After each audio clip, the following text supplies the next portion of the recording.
Hello, my name is Anna Cook, and I am in my 5th year of teaching orchestra in the Cheyenne Mission School District here in Kansas City.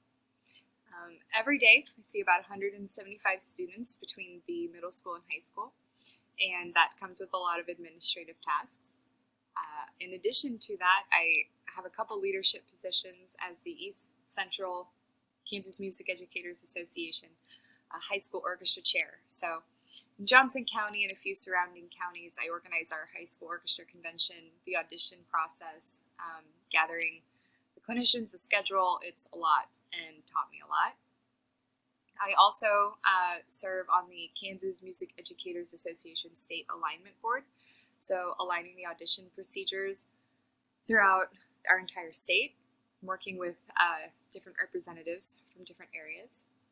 And I serve at the building level at my high school on the student behavior committee. So meeting with other teachers, and we address what needs to be looked at with our procedures and policies and student behavior and correcting it.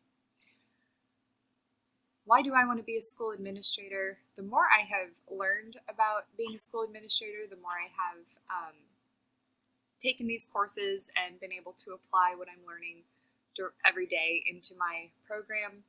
It has kind of awakened a passion for it that I didn't know I had. I'm intrigued by being able to be a positive figure in my school community, and I think that my background has given me strengths that I didn't know about in terms of running a program and standing by policies and being in touch with the student body and community and aligning them. And I think it's very exciting. So thank you so much for watching. Looking forward to the class.